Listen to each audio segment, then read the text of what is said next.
Existem coisas que a gente nunca deveria ter visto. Eu passei os últimos 17 anos tentando me convencer de que aquilo foi um sonho, um surto, uma alucinação causada por cansaço, estresse, sei lá. Qualquer coisa que fizesse sentido. Qualquer coisa que me permitisse dormir de novo, sem acender todas as luzes da casa. Mas eu sei que não foi. Eu sei, porque ainda sinto o cheiro daquele lugar. Ainda sinto a textura fria daquela superfície embaixo das minhas costas. E ainda lembro, com uma clareza que me apavora, do som que aquilo fazia quando se movia. Não era um motor, não era nada mecânico, era orgânico, como se a nave inteira respirasse. Naquela noite, eu não fui abduzido por extraterrestres. Eu fui levado. E quando eles me devolveram, eu não era mais a mesma pessoa. Ninguém acreditou em mim, nem minha família, nem os médicos.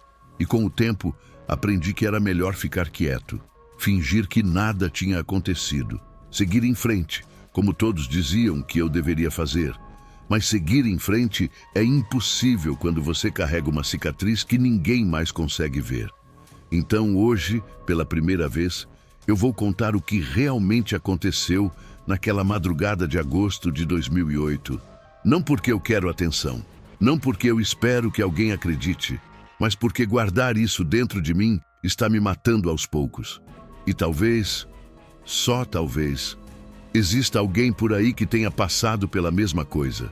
Se você se interessa por relatos como esse, por histórias que nunca foram contadas e que talvez nunca devessem ser esquecidas, considere se inscrever no canal, porque o que vou compartilhar aqui não é ficção, é o peso de uma memória que eu carrego todo dia e que nunca superei. Meu nome é Lucas Ferreira.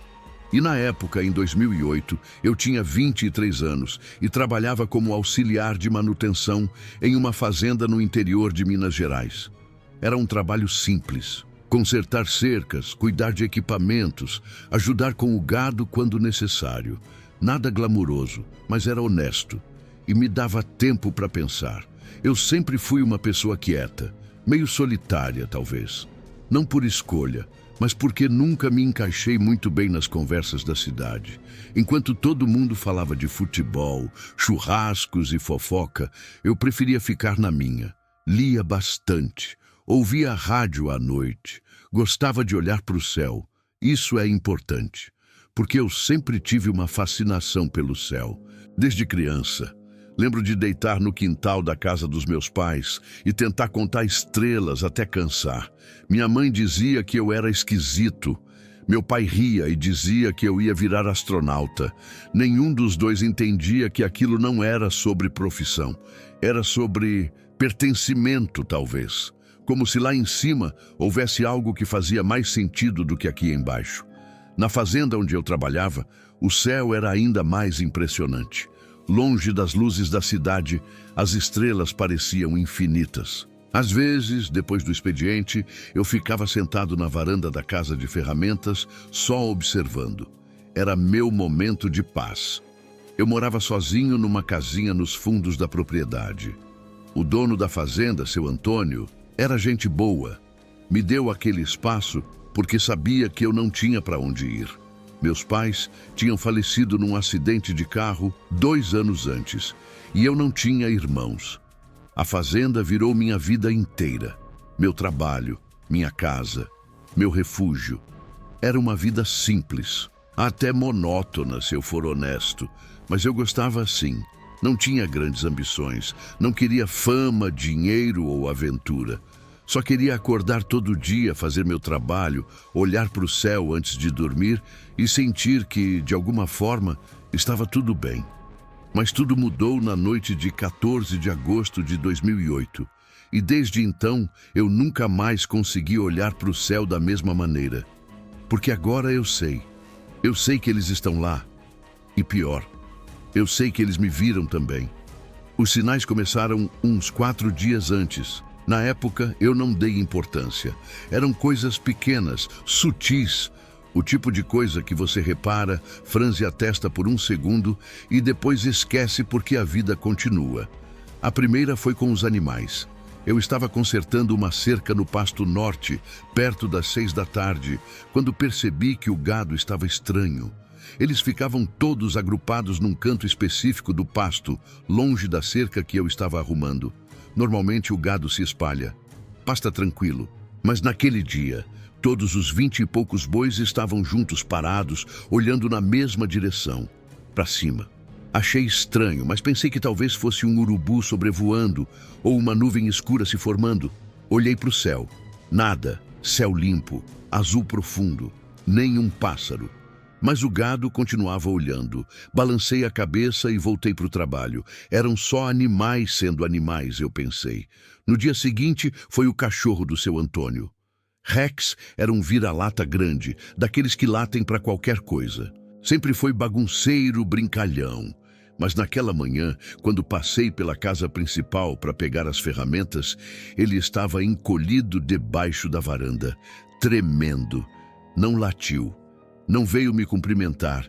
Só ficou lá, olhando para mim com aqueles olhos arregalados, como se estivesse com medo de alguma coisa. Seu Antônio disse que o cachorro tinha passado a noite inteira chorando, que ele tentou botar o bicho para dentro de casa, mas Rex se recusou a entrar. Ficou do lado de fora, uivando baixinho, como se estivesse sentindo algo que ninguém mais conseguia perceber. Deve ser algum bicho rondando à noite, seu Antônio comentou. Onça, talvez, ou cobra. Fez sentido na hora. Mas algo dentro de mim duvidou. E então veio o silêncio. 2 dias depois, na noite do dia 13, eu estava na varanda da minha casa tomando um café antes de dormir. Já passava das 10. O céu estava lindo, sem lua, só estrelas. E foi aí que eu percebi. Não tinha som nenhum, nenhum grilo, nenhuma cigarra, nenhum vento nas árvores, nada. Aquele tipo de silêncio que machuca os ouvidos, que pesa, que faz você perceber que algo está errado, mas você não sabe o quê. Fiquei parado ali, xícara na mão, tentando entender o que estava acontecendo. Olhei ao redor. Tudo parecia normal. A fazenda, as árvores, o céu, mas o silêncio era tão absoluto que parecia irreal, como se o mundo inteiro tivesse pausado. Então, de repente, os grilos voltaram, todos de uma vez, como se alguém tivesse apertado um botão. Meu coração disparou. Derramei café na mão sem perceber, entrei correndo para dentro e tranquei a porta. Naquela noite, eu não consegui dormir. E algo dentro de mim já sabia. Algo estava vindo. No dia 14 de agosto, eu acordei me sentindo estranho. Não era cansaço, não era mal-estar físico. Era uma sensação que eu nunca tinha experimentado antes. Como se algo dentro de mim soubesse que aquele dia seria diferente. Como se meu corpo estivesse se preparando para algo que minha mente ainda não compreendia. Tentei ignorar. Tomei café, vesti a roupa de trabalho, saí para fazer a ronda matinal. Tudo normal, tudo igual, mas aquela sensação não passava. Era como um peso no peito, uma urgência silenciosa. Durante o dia, percebi mais coisas estranhas. As galinhas do galinheiro não estavam botando ovos. Seu Antônio comentou isso no almoço, meio irritado. Disse que era a 2ª vez na semana que isso acontecia. Achou que podia ser alguma doença ou falta de ração. Mas eu me lembrei do gado, do cachorro, do silêncio. Não falei nada. Não queria parecer maluco. À tarde, enquanto eu ajustava a bomba d'água do reservatório, tive a sensação clara de que estava sendo observado. Parei o que estava fazendo. Olhei em volta. Nada. Só o pasto aberto, as árvores ao longe e o céu começando a tingir de laranja com o fim da tarde. Mas a sensação não ia embora. Era física, real. Como quando você sente que tem alguém atrás de você, mas quando vira não há ninguém. Voltei para o trabalho, mais rápido do que deveria. Só queria terminar logo e ir embora. Quando o sol se pôs, eu estava de volta na minha casa. Esquentei uma marmita. Comi sem prestar atenção no sabor. Desliguei o rádio porque o chiado estava me incomodando e me sentei na varanda com uma cerveja tentando relaxar, mas não consegui. O céu estava diferente, eu não saberia explicar como. As estrelas estavam lá. A noite estava clara, mas havia algo errado. Como se o céu estivesse mais próximo, mais pesado, como se ele estivesse me observando de volta. E então eu vi uma luz, pequena, distante, se movendo devagar no horizonte. No começo, achei que fosse um avião ou um satélite, mas a luz não piscava. Não tinha o padrão intermitente das aeronaves. Ela apenas deslizava, suave, silenciosa. Fiquei observando, curioso, tenso. A luz parou. Ficou completamente imóvel no céu, como se tivesse congelado no ar. Meu coração começou a bater mais rápido. Larguei a cerveja, me levantei devagar, sem tirar os olhos daquela coisa. E então ela começou a se aproximar. Não devagar. Rápido, muito rápido. Num instante, aquela luz que estava a quilômetros de distância estava quase acima de mim. Não fez som, não deixou rastro, simplesmente apareceu. E foi quando eu percebi. Não era uma luz, era uma nave, enorme, triangular, silenciosa, flutuando no ar a poucos metros de altura, logo acima das árvores próximas à minha casa. Eu não consegui me mexer, não consegui gritar, só consegui olhar. E então, do fundo daquela estrutura impossível, uma luz azul clara começou a me envolver, e meus pés saíram do chão. Eu não sei explicar a sensação de levitar contra a sua vontade. Não é como voar, não é como cair. É como se a gravidade tivesse virado do avesso e o seu corpo estivesse sendo puxado suavemente por algo invisível. Não dói, mas é aterrorizante, porque você não tem controle nenhum. Tentei gritar, minha boca abriu, mas nenhum som saiu. Tentei me debater, mas meus braços e pernas estavam paralisados, não congelados, apenas desligados. Como se meu cérebro estivesse gritando comandos que meu corpo se recusava a obedecer. A luz azul era intensa, mas não machucava os olhos. Ela tinha uma qualidade estranha, como se fosse sólida e líquida ao mesmo tempo. E ela vibrava. Eu sentia a vibração nos ossos, no peito, na cabeça. E então, tudo ficou branco. Não apaguei, não desmaiei. Mas num piscar de olhos eu não estava mais na varanda. Eu estava deitado numa superfície fria, lisa, levemente inclinada. O teto acima de mim era baixo, curvo, e irradiava aquela mesma luz azulada, mas mais suave agora, como uma iluminação ambiente. Tentei me mexer de novo. Nada. Meu corpo ainda não respondia. Só meus olhos. Eu conseguia mexer os olhos. E foi quando eu os vi. 3 figuras. Eles estavam ao meu redor. 2 à minha direita, 1 à esquerda, pequenos, talvez 1,20 m de altura, magros, braços longos demais, cabeças grandes, desproporcionais e aqueles olhos. Deus, aqueles olhos, negros, imensos, sem pálpebras, sem pupila visível. Apenas negro absoluto. E ainda assim, eu sabia que eles estavam me olhando. Eu sentia o peso daquele olhar, como se ele atravessasse minha pele e tocasse algo mais profundo. Tentei gritar de novo. Nada. Um deles se aproximou. Esticou a mão em direção ao meu rosto. Os dedos eram longos, finos. 4 dedos, eu acho. Não tenho certeza. Tudo estava meio embaçado nas bordas da minha visão, como se eu estivesse olhando através de uma lente suja. E então ele tocou minha testa. E tudo mudou. Não foi dor, foi invasão. Como se algo tivesse entrado na minha cabeça e começado a vasculhar cada pensamento, cada memória, cada medo. Eu vi imagens passando rápido demais para processar. Luzes, números, símbolos. Rostos que eu não conhecia. Lugares que eu nunca tinha visto. E no meio disso tudo, uma voz. Não era uma voz de verdade. Não era som. Era algo que surgia diretamente dentro da minha mente. Não tenha medo. Mas eu tinha. Eu estava apavorado. Você foi escolhido. Escolhido para quê? Eu quis perguntar, mas não consegui. Minha mente estava gritando, mas minha boca estava muda. Você vai lembrar, quando for a hora. Então a mão saiu da minha testa e o ser recuou. Os três se afastaram e eu fiquei ali, deitado, incapaz de me mover, apenas respirando rápido, sentindo meu coração martelando dentro do peito. Eu não sei quanto tempo passou. Segundos, minutos, horas. O tempo não fazia sentido ali dentro. E então, outra luz, mais forte, branca, cegante. E tudo desapareceu. Quando abri os olhos de novo, eu estava deitado no chão da varanda, de bruços, o corpo inteiro dolorido, a boca seca, a roupa encharcada de suor. O céu estava clareando, era quase amanhecer. Me arrastei até a porta. Entrei, tranquei. Caí no chão da sala e comecei a chorar. Não sei por quanto tempo chorei. Só sei que, quando finalmente parei, eu olhei para o relógio. 6:30 da manhã. Eu tinha perdido quase 8 horas.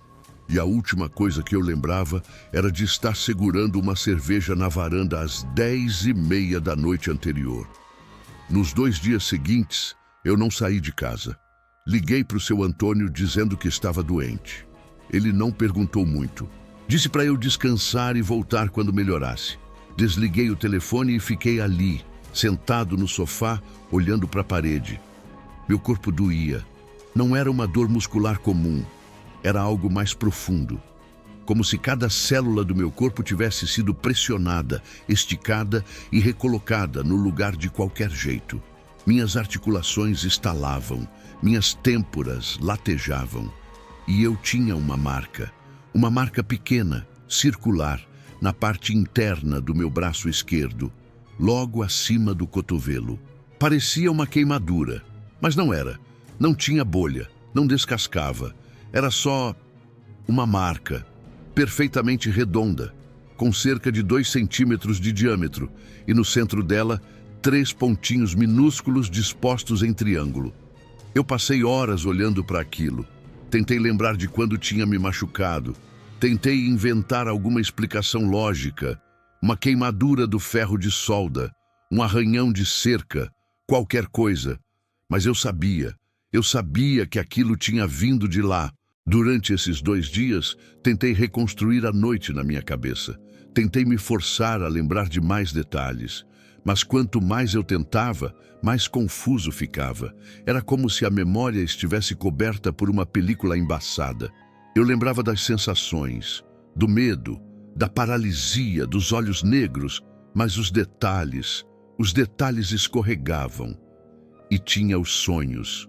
Toda vez que eu fechava os olhos, eu sonhava com aquele lugar, com aquela sala, com a luz azul e com algo mais. Algo que eu não tinha percebido enquanto estava acordado, mas que voltava agora nos sonhos como um eco.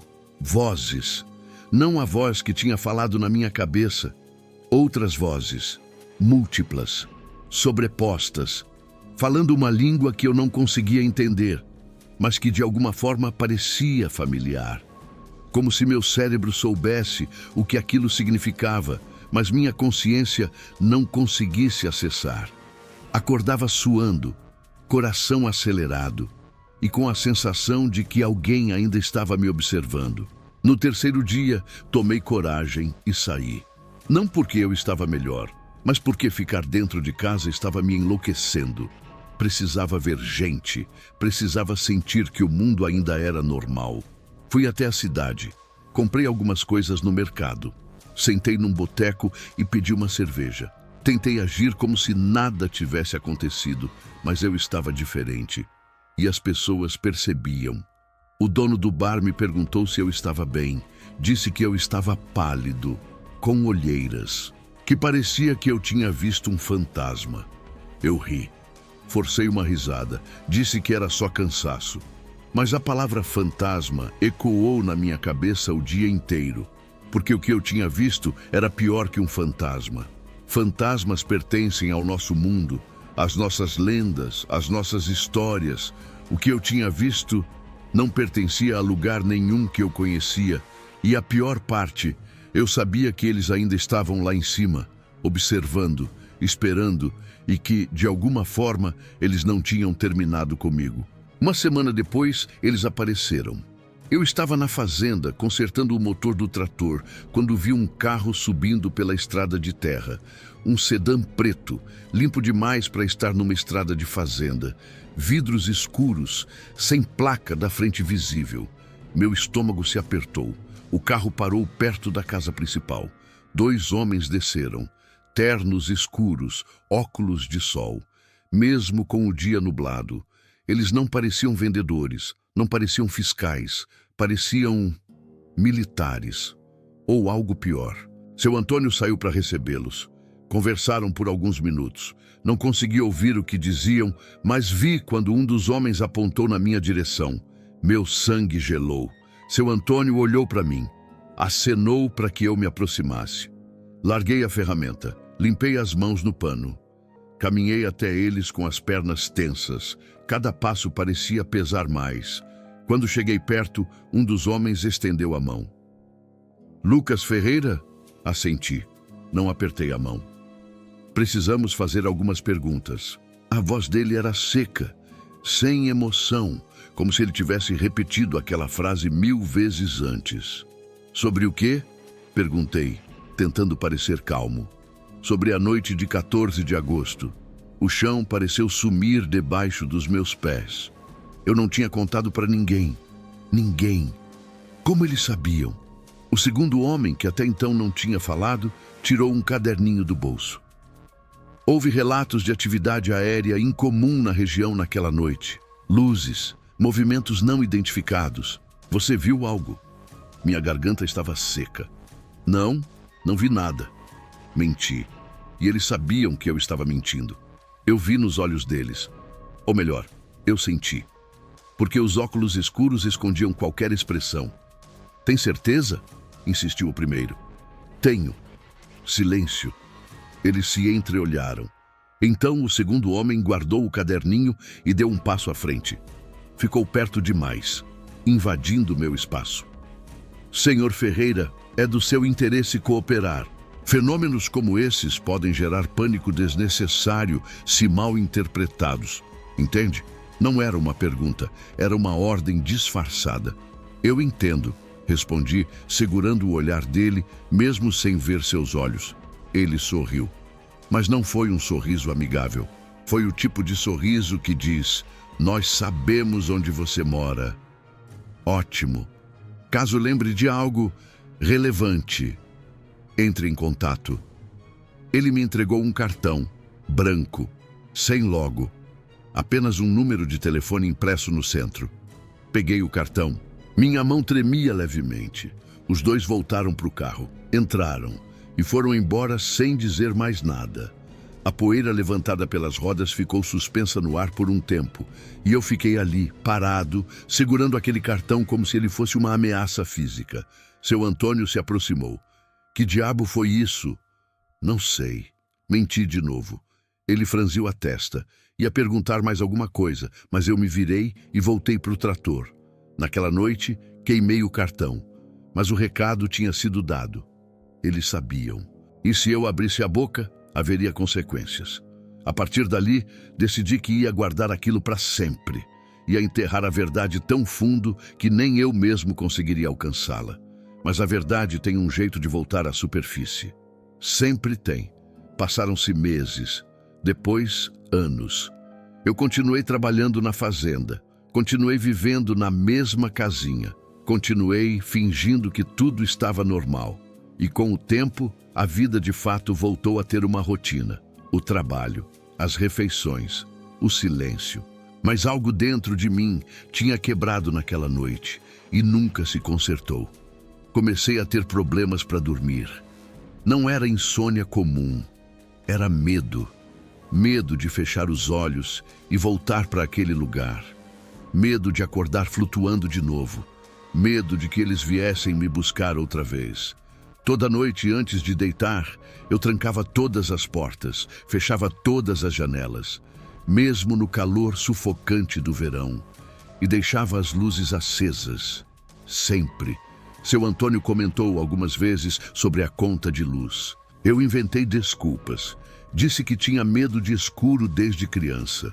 Ele deu de ombros e parou de perguntar. Mas não era só o sono. Eu comecei a ter lapsos. Momentos em que eu simplesmente não lembrava do que tinha feito nos últimos minutos ou horas. Eu estaria consertando uma cerca e de repente percebia que estava do outro lado do pasto, sem lembrar de ter caminhado até ali. Ou estaria sentado na cozinha e dava por mim em pé na varanda, olhando para o céu, sem saber quanto tempo tinha passado. Isso me apavorava. Fui a um médico na cidade. Ele pediu exames, ressonância, eletroencefalograma. Disseram que estava tudo normal, que talvez fosse estresse, ansiedade, me receitaram remédios. Tomei por um tempo, não adiantou, porque o problema não estava no meu cérebro, estava na minha memória. Havia coisas que eu sabia, mas não conseguia acessar. Como se parte daquela noite tivesse sido trancada numa gaveta dentro da minha mente e eu não tivesse a chave. Eu sentia o peso daquelas memórias. Sentia que havia mais, muito mais do que eu conseguia lembrar. E a marca no meu braço nunca desapareceu. Com o tempo ela ficou menos visível, desbotou, mas em certos dias, dependendo da luz, ela ainda estava lá. 3 pontinhos em formato triangular. Eu parei de olhar para ela. Usava camisas de manga comprida o ano inteiro. Os anos passaram devagar. Em 2012, larguei a fazenda. Não aguentava mais, não era o trabalho, era o lugar. Toda vez que eu olhava para o céu naquele pedaço de terra, eu sentia aquela presença de novo, aquela sensação de estar sendo vigiado. Me mudei para a cidade. Arranjei um emprego num depósito de materiais de construção. Trabalho simples, entrega, estoque. Nada que exigisse pensar muito. Tentei refazer minha vida. Namorei por pouco tempo. Não deu certo. Ela dizia que eu era distante, que parecia sempre estar em outro lugar. E ela estava certa, porque mesmo quando eu estava fisicamente presente, minha mente estava presa naquela noite, naquela nave, naqueles olhos. Fiz terapia por quase 2 anos. Contei tudo para o terapeuta. Ele ouviu, anotou. E no final, me diagnosticou com um transtorno de estresse pós-traumático. Disse que meu cérebro tinha criado uma narrativa fantástica para processar algum trauma real que eu não conseguia encarar. Ele não acreditou em mim. Ninguém acreditou. E com o tempo, eu quase parei de acreditar também. Quase. Porque havia detalhes que não saíam da minha cabeça. Detalhes específicos demais para serem inventados. O som daquela vibração. O cheiro metálico do ar dentro da nave. A textura fria da superfície onde eu estava deitado e aquela voz. Você vai lembrar, quando for a hora. Que hora? Lembrar de quê? Eu não entendia e talvez nunca entendesse. Mas uma coisa eu sabia. Aquilo não tinha terminado naquela noite.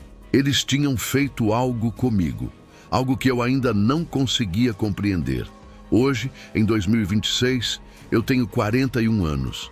Moro sozinho num apartamento pequeno, trabalho, pago minhas contas, vivo uma vida comum, invisível, mas tem noites em que eu acordo suando frio, com a sensação de que acabei de voltar de algum lugar, e quando olho para o relógio, percebo que são 3 da manhã. Sempre 3 da manhã. Não sei porquê. Também comecei a ter sonhos recorrentes, sempre o mesmo. Eu estou num campo aberto, escuro, e no horizonte 3 luzes se aproximam, formando um triângulo perfeito, e quando elas ficam perto o suficiente, eu acordo. Toda vez.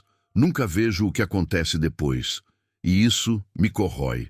Recentemente comecei a pesquisar. Li dezenas de relatos parecidos com o meu. Pessoas de diferentes lugares, diferentes épocas, mas com histórias assustadoramente semelhantes. A paralisia, as luzes, os seres pequenos com olhos negros, as marcas no corpo, as memórias fragmentadas e as sequelas. Muitos, como eu, nunca conseguiram voltar ao normal.